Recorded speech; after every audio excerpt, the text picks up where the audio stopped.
যে কোনো দেশের জন্য নদীর পানি গুরুত্বপূর্ণ সম্পদ। শুকনো মৌসুমে যা সংরক্ষণ করে বর্ষা মৌসুমে ছেড়ে দিতে হয়। তবে কোনো নদী যখন একাধিক দেশের উপর দিয়ে প্রবাহিত হয় তখন তৈরি হয় সমস্যা। তাই অভিন্ন নদীর পানি বন্টনের বেলায় নদী দিয়ে যুক্ত দেশগুলোকে দেখা যায় পানি চুক্তি করতে।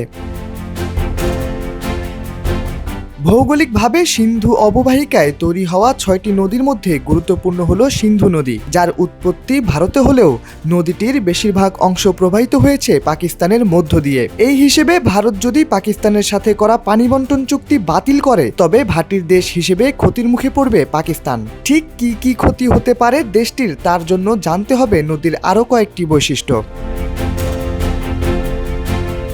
হিমবাহের বরফ গলে যখন নদীতে পানি প্রচুর পরিমাণে বৃদ্ধি পায় তখন পানির প্রবাহ বন্ধ করে ভাটির দেশের তেমন ক্ষতি করা যায় না। তারপরও যে পরিমাণ পানি ভাটির দেশগুলো চুক্তির মাধ্যমে পেয়ে থাকে তা বন্ধ হয়ে গেলে ক্ষতিগ্রস্ত হতে পারে কৃষিসহ বিদ্যুৎ উৎপাদন ব্যবস্থা। এ হিসেবে সিন্ধু নদের পানি বন্টন বন্ধ হলে পাকিস্তানের কৃষি, শহর ও জ্বালানি খাত বিশেষভাবে সমস্যায় পড়বে। ভারত সিন্ধু নদের পানি বন্টন বন্ধ করলে পাকিস্তান আরও বেশি সমস্যায় পড়তে পারে তাদের সেচ ব্যবস্থা নিয়ে। কারণ পাকিস্তান সেচ কাজের জন্য যে 6টি নদী ব্যবহার করে তাদের সবগুলোরই উৎস ভারতে।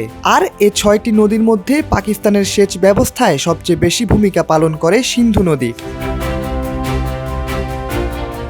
পাকিস্তানের গম উৎপাদনের জন্য অপরিহার্য নদী হলো সিন্ধু। দেশটিতে গম উৎপাদন যখন শুরু হয় তখন পাকিস্তানের প্রয়োজন হয় বেশি বেশি পানির। সিন্ধু নদের পানি বন্টন চুক্তির মাধ্যমে যদি গম উৎপাদনের মৌসুমে পাকিস্তানে পানি প্রবাহের পরিমাণ কমে আসে তবে দেশটিতে গম উৎপাদনের পরিমাণও কমে আসতে পারে। তাছাড়া সাম্প্রতিক সময়ে সিন্ধু নদে মিঠা পানির প্রবাহ কিছুটা কমে আসায় এমনিতেই সিন্ধু নদী সংকুচিত হতে শুরু করেছে।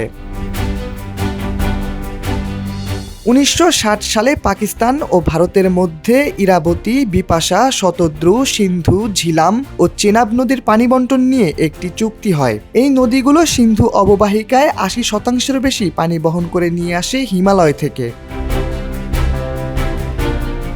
শাহরিয়ার আহমেদ, সময়ের আলো।